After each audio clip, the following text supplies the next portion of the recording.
أعوذ بالله من الشيطان الرجيم بسم الله الرحمن الرحيم عليكم ورحمة الله وبركاته.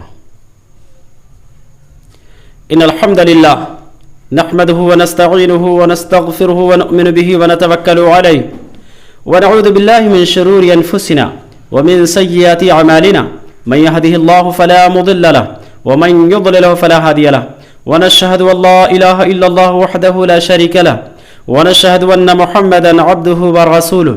يا أيها الذين آمنوا اتقوا الله حق تقاته ولا تموتن إلا وأنتم مسلمون. يا أيها الناس اتقوا ربكم الذي خلقكم من نفس واحدة وخلق منها زوجها وبث منهما رجالا كثيرا ونساء واتقوا الله الذي تساءلون به والأرحام إن الله كان عليكم رقيبا. يا أيها الذين آمنوا اتقوا الله وقولوا قولا سديدا يصلح لكم أعمالكم ويغفر لكم ذنوبكم ومن يطع الله ورسوله فقد فاز فوزا عظيما. أما بعد فإن خير الحديث كتاب الله وخير الهدي هدي محمد صلى الله عليه وسلم وشر الأمور محدثاتها وكل محدثة بدعة وكل بدعة ضلالة وكل ضلالة في النار. فأعوذ بالله السميع العليم من الشيطان الرجيم من همزه ونفخه ونفسه. والسابقون الأولون من المهاجرين والأنصار والذين اتبعوهم بإحسان رضي الله عنهم ورضوا عنه وأعد لهم جنات تجري تحتها الأنهار خالدين فيها أبدا ذلك الفوز العظيم. رب اشرح لي صدري ويسر لي أمري واحلل عقدة من لساني يفقه قولي. ربي زدني علما سبحانك لا علم لنا إلا ما علمتنا إنك أنت العليم الحكيم. تمام قسم کی تعریفات اللہ عز و جل کے لیے لائق اور سزاوار ہے جو اس کائنات اور کائنات کل کا مربی و پالنہار ہے. بعدہ لاکھاں کروڑاں درود و سلام ہو اللہ کی تمام نبی و رسول پر، خصوصیت کے ساتھ اللہ کے آخری نبی مدنی کریم جناب محمد رسول اللہ صلی اللہ علیہ وسلم پر. حضرات گرامی، آج کے اس موقع مبارکہ میں میرا موضوع سخن ہے تاریخ کربلا. ہم اللہ سے دعا کرتے ہیں الہی ہم تمام مسلمانوں کو اس تاریخ کو صحیح طریقے سے سمجھنے کی، تاریخ کے تمام گوشوں کو سمجھنے اور اس کو اپنانے اور فالو کرنے کی توفیق عنایت فرمائے. آمین.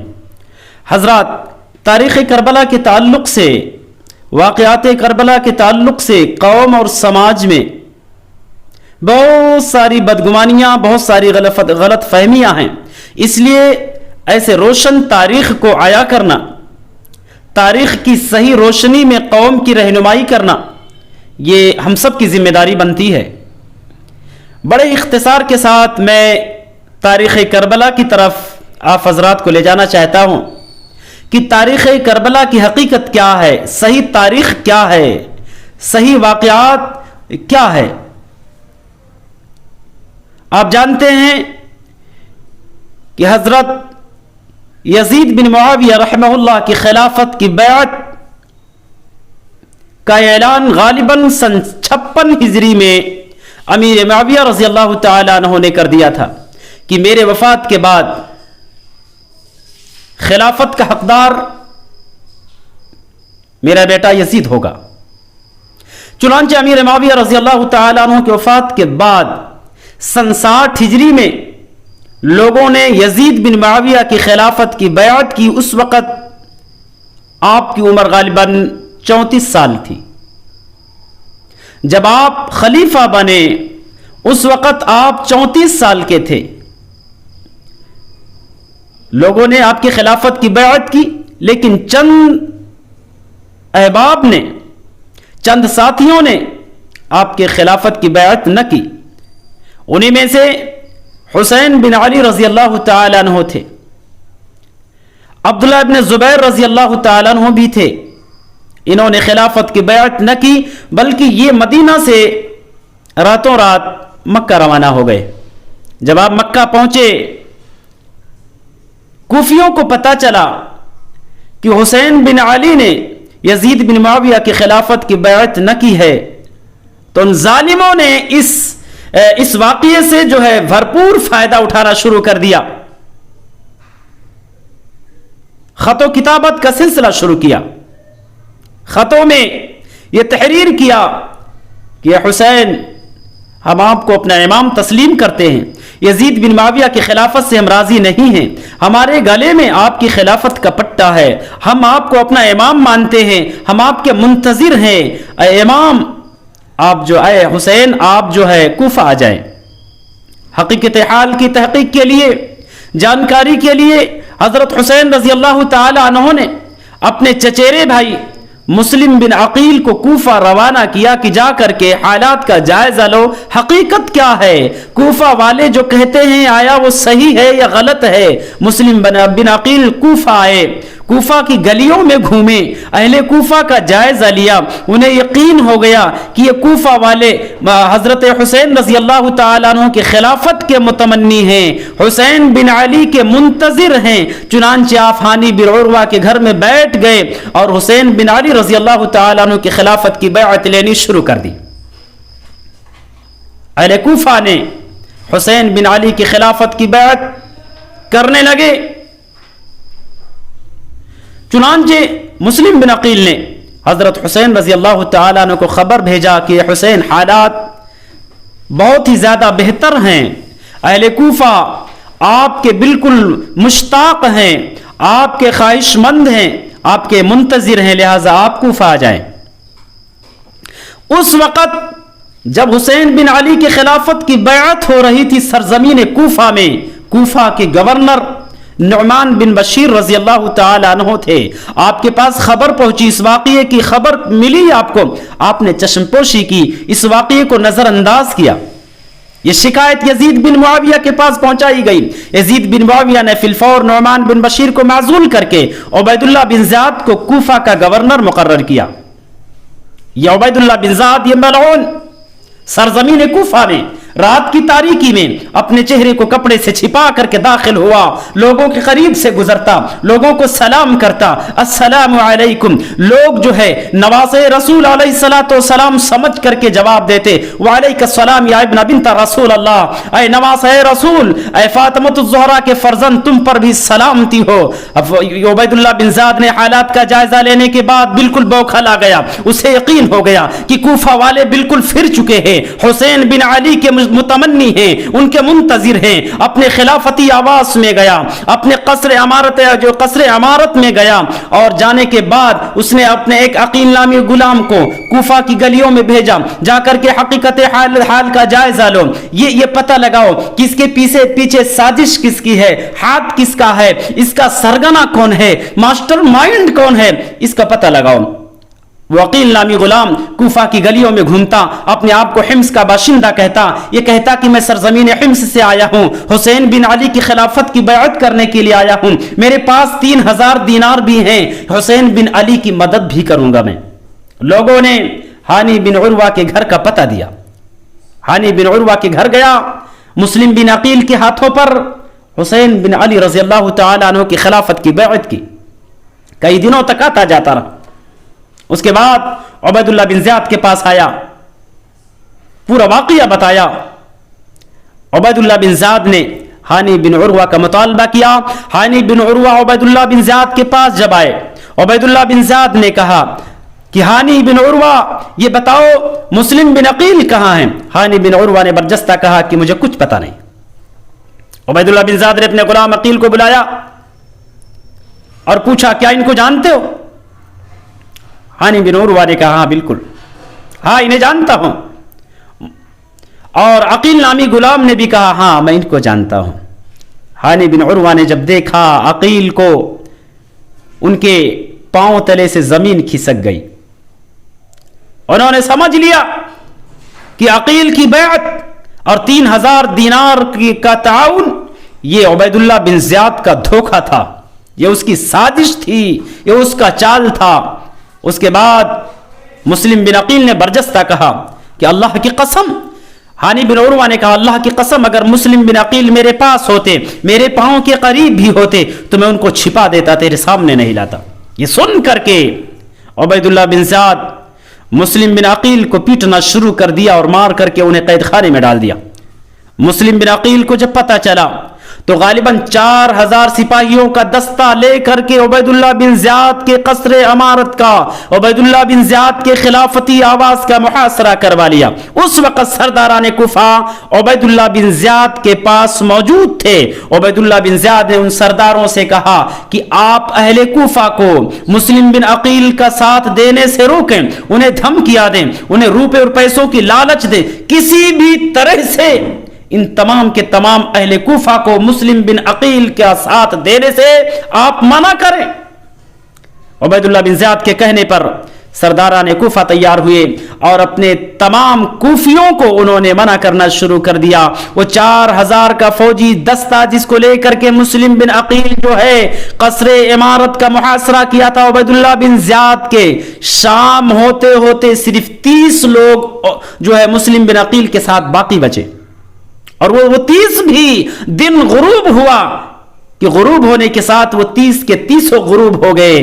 تنے تنہا مسلم بن عقیل کوفہ کی گلیوں میں بے یار و مددگار بھٹکتے رہے۔ ایک عورت کے گھر کا دروازہ کھٹکھٹایا، اس نے دروازہ کھولا، انہوں نے اپنا تعارف کروایا، گھر کے اندر لے کر کے گئی، اس نے کھانا اور پانی دیا، اپنے گھر میں محفوظ کر لیا۔ لیکن اس عورت کے بچوں نے جا کر کے جاسوسی کر دی، عبید اللہ بن زیاد کو خبر دے دیا کہ مسلم بن عقیل ہمارے گھر میں چھپے ہوئے۔ عبید اللہ بن زیاد ملعون نے غالباً 70 کوفی سپاہیوں کو بھیج کر کے اس عورت کے گھر کا محاصرہ کروا لیا۔ مسلم بن عقیل تنے تنہا ان 70 سپاہیوں سے لڑتے رہے، دفاع کرتے رہے، مقابلہ کرتے رہے، لیکن ان ظالموں نے غداری کیا مسلم بن عقیل کے ساتھ، انہیں امان کا وعدہ دیا، امان کے وعدے پر انہیں پکڑ لیا، گرفتار کر لیا اور عبید اللہ بن زیاد کے پاس لے جا کر کے حاضر کر دیا۔ عبید اللہ بن زیاد نے کہا، اے مسلم، تم نے یہ کام کیوں کیا؟ مسلم بن عقیل نے کہا، حضرت حسین رضی اللہ تعالیٰ عنہ کی خلافت کے لیے میں نے سب کیا، ان کی امامت کے لیے میں نے کیا ہے سب، جن کا حق ہے۔ عبید اللہ بن زیاد نے کہا، پھر تو تم کو قتل کر دیا جائے گا۔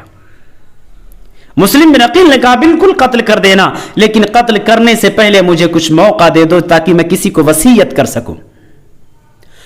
مسلم بن عقیل کی خبر کے مطابق یوم الترویہ یعنی 8 ذی الحجہ کو حضرت حسین رضی اللہ تعالی عنہ غالباً اپنے 72 ساتھیوں کو لے کر کے سرزمین مکہ المکرمہ سے کوفہ کی طرف روانہ ہوئے تھے۔ 8 ذی الحجہ یوم الترویہ کے دن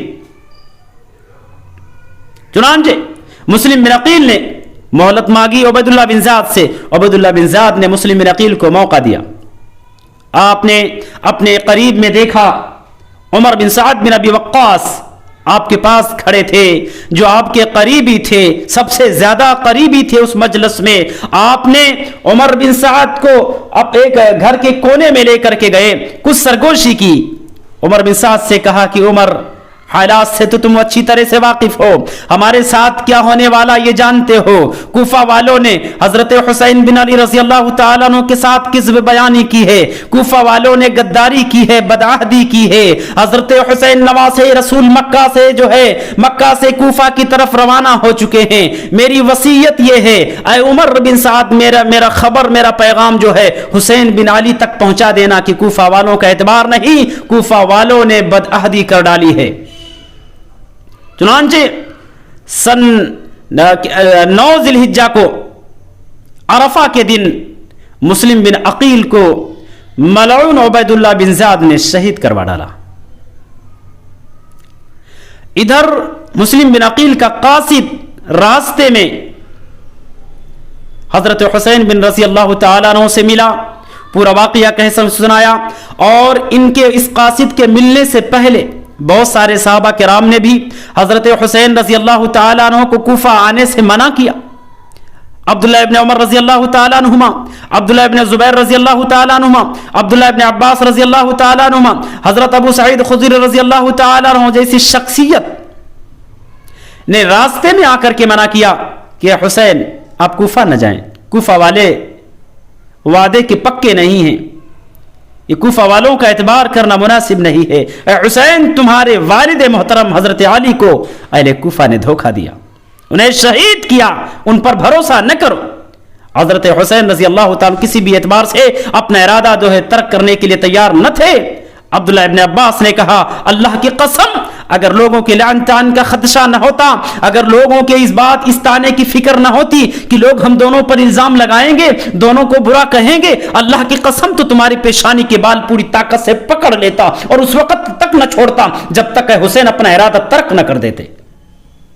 لیکن حضرت حسین بضد تھے کوفہ روانہ ہونے کے لیے. اسی طریقے سے حضرت عبداللہ ابن عمر رضی اللہ تعالیٰ عنہ 3 دن کی مسافت طے کر کے راستے میں حضرت حسین بن علی سے ملاقات کی. حضرت حسین کو کوفہ جانے سے منع کیا، لیکن حضرت حسین ماننے کے لیے تیار نہ تھے. ایک حدیث بھی سنائی. اے حسین، میں تمہیں پیارے نبی کی ایک پیاری حدیث سناتا ہوں. ایک مرتبہ حضرت جبریل نبی مکرم جناب محمد رسول اللہ صلی اللہ علیہ وسلم کے پاس آئے اور اللہ کے نبی کو 2 چیزوں میں سے ایک چیز اختیار کرنے کے لیے کہا. یہ 2 چیزیں ہیں، ایک دنیا ہے، ایک آخرت ہے، دونوں میں سے جس کو چاہو تم پسند کر لو، تم اختیار ہے. کسی ایک کو. اللہ کے نبی نے دنیا کو ٹھکرا دیا، آخرت کو پسند کیا، آخرت کو اختیار کیا. اے نواسے رسول، تم اس نبی کے نواسے ہو، تم اس نبی کے خاندان سے ہو، تم بھی دنیا کو ترک کر دو، سلطنت کو ٹھوکر مار دو، آخرت کو تم اختیار کر لو. حضرت حسین بن علی نے مانا نہ. آخر میں حضرت عبداللہ ابن عمر رضی اللہ تعالیٰ عنہ آپ سے گلے مل کر کے زار و قطار رونے لگے کہ حسین بن علی جاؤ، تم ماننے کے لیے تیار نہ ہو، ماننے کے لیے تیار تم نہیں ہو، لہذا جاؤ، میں تمہیں ایک مقتول کی شکل میں، مقتول کی صورت میں اللہ کے حوالے کرتا ہوں، اور مجھے یقین نہیں کہ تم واپس آ سکو گے. اس طرح سے ایک مشہور شاعر فرزدق نے بھی منع کیا، ابو سعید خدری رضی اللہ تعالیٰ عنہ نے بھی منع کیا، آپ کے والد کے واقعات کے حوالے سے آپ کو روکنے کی کوشش کی، لیکن حضرت حسین مانے نہیں، کسی بھی اعتبار سے ماننے کے لیے تیار نہ تھے. چنانچہ مسلم بن عقیل کے قاصد نے جب آ کر کے حسین بن علی کو خبر دی، حالات بہت ہی زیادہ پیچیدہ ہیں، مسلم بن عقیل کو سرزمین کوفہ میں جو ہے شہید کر دیا گیا ہے، لہذا اے حسین، یہ پیغام میں تم تک پہنچا رہا ہوں، کوفہ نہ جاؤ. چنانچہ حضرت حسین رضی اللہ تعالیٰ عنہ نے فرزندان مسلم بن عقیل سے مشورہ کیا کہ تمہارے والد کے ساتھ بڑی غداری کی گئی ہے، لہذا مشورہ کیا دیتے ہو، جو تم مشورہ دو اس پر ہم عمل کرنے کے لیے تیار ہیں. مسلم بن عقیل کے بچوں نے کہا، اللہ کی قسم، ہم اپنے باپ کے قاتلوں سے بدلہ لیں گے، جب تک بدلہ نہ لے لیں گے واپس نہیں جائیں گے. حضرت حسین نے ان کے اس مشورے کا احترام کیا، رخت سفر باندھا، سفر جاری رکھا. راستے میں ادھر عبید اللہ بن زیاد کو خبر ہوا کہ حضرت حسین کوفہ پہنچنے والے ہیں.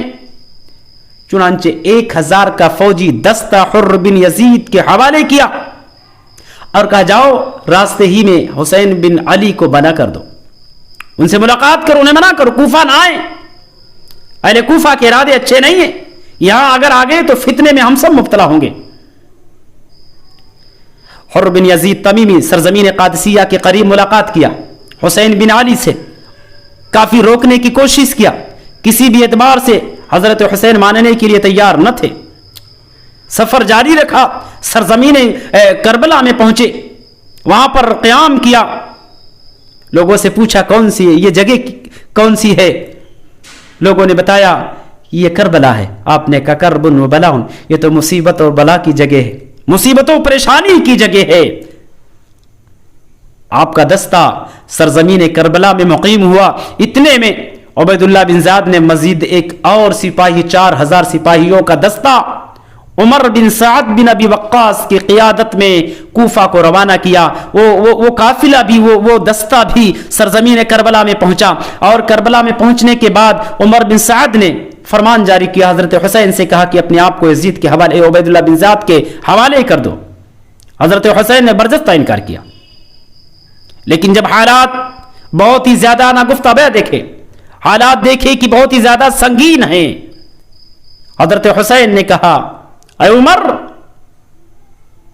میں تم سے 3 باتیں کہتا ہوں، تینوں میں سے جو تمہیں پسند ہو مجھے اختیار کرنے کا موقع دو.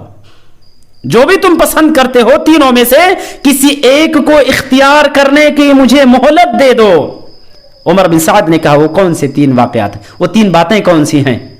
حضرت حسین نے کہا یا تو مجھے جہاں سے واپس آیا ہوں، جہاں سے میں آیا ہوں واپس لوٹنے کا موقع دے دو، یا تو مجھے کسی مسلم سرحد پر جانے کے لیے موقع دے دو، چھوٹ دے دو، اور یا تو مجھے یزید بن معاویہ کے پاس بھیج دو۔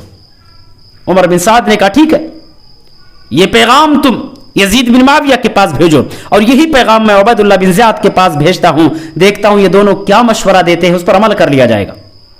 حسین بن علی اپنا پیغام یزید بن معاویہ کے پاس بھیجنے سے قاصر رہے، لیکن عمر بن سعد نے یہ پیغام عبید اللہ بن زیاد کے پاس بھیجا۔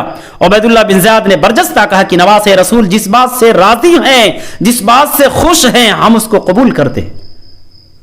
لیکن وہاں پر ایک ملعون شخص شمر بالجلجوشن یا شمر بالجلجوشن موجود تھا، بیٹھا ہوا تھا، جو عبید اللہ بن زیاد کا بڑا قریبی تھا، شمر اور شمر دونوں کہہ سکتے ہیں، وہ موجود تھا۔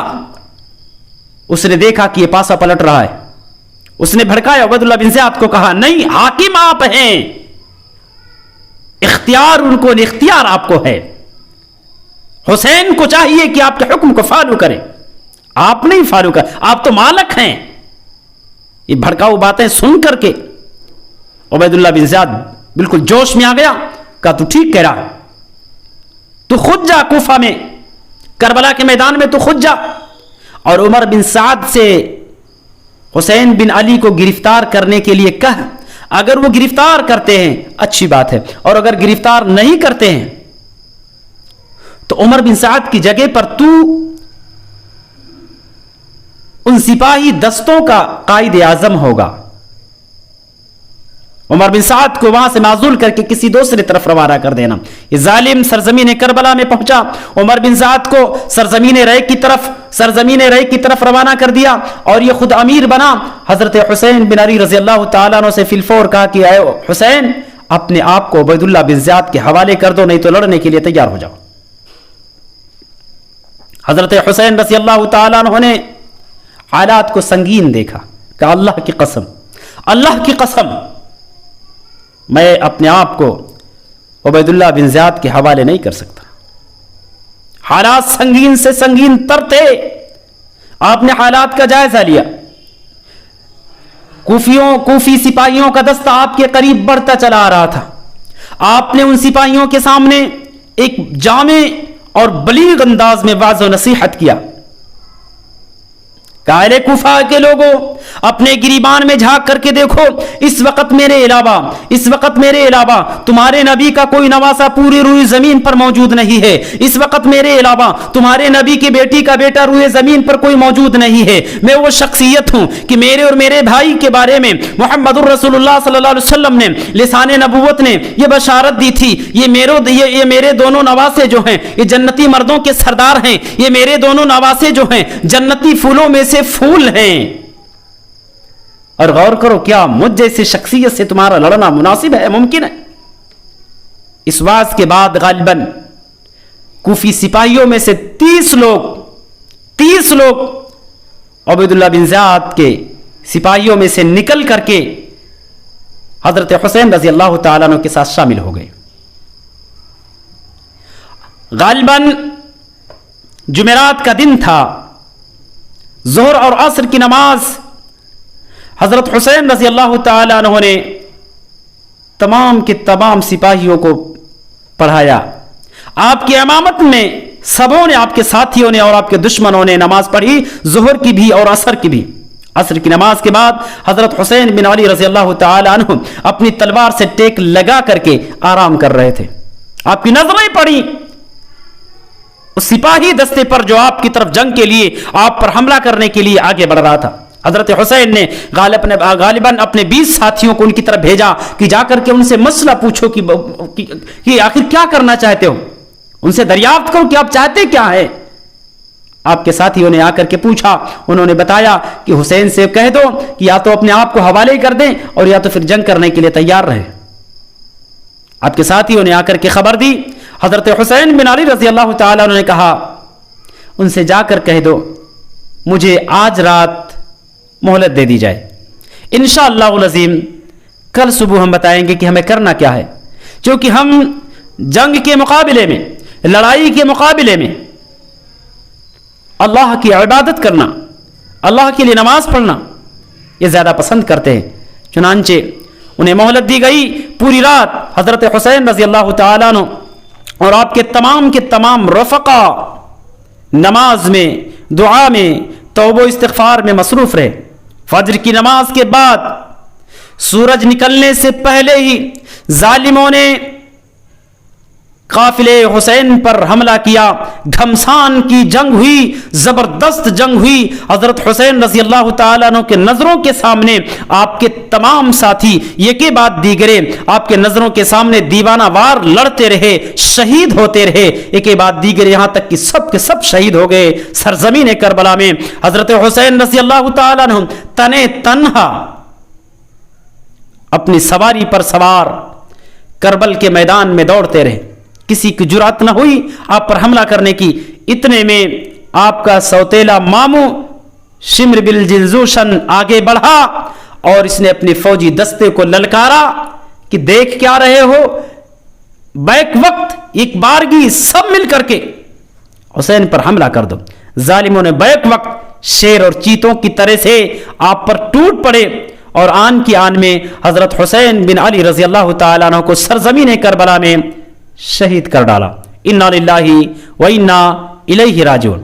حضرات، اس پورے واقعے سے آپ کو اندازہ ہوا ہوگا کہ حضرت یزید بن معاویہ کا حضرت حسین رضی اللہ تعالیٰ عنہ کی شہادت میں کوئی رول، کوئی کردار نہیں ہے، کیونکہ حضرت یزید بن معاویہ رحمہ اللہ جس وقت حسین رضی اللہ تعالیٰ عنہ کو شہید کیا گیا، اس وقت آپ اپنے خلافتی آواز سرزمین شام میں موجود تھے، اور کوفہ اور شام کے درمیان کافی دوری کا فاصلہ ہے۔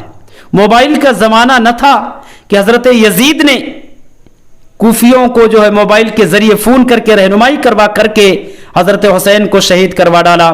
یہ غلط بات ہے۔ حضرت یزید پر الزام لگانا یہ اپنے نام اعمال کو خراب کرنا ہے۔ شیخ الاسلام علامہ ابن تیمیہ رحمہ اللہ کا فتویٰ ہے اس تعلق سے کہ ہم نہ تو ان کی تعریف کریں اور نہ تو ہم ان کی برائی کریں، بس اللہ سے دعا کریں، اللہ رب العالمین کا شکر ادا کریں کہ اللہ نے ہمیں اور آپ کو اس فتنے سے بچا لیا، لیکن نہ تو یزید کی برائی کرو اور نہ تو تعریف کرو، خاموش رہو، اپنی زبان پر تالا لگاؤ۔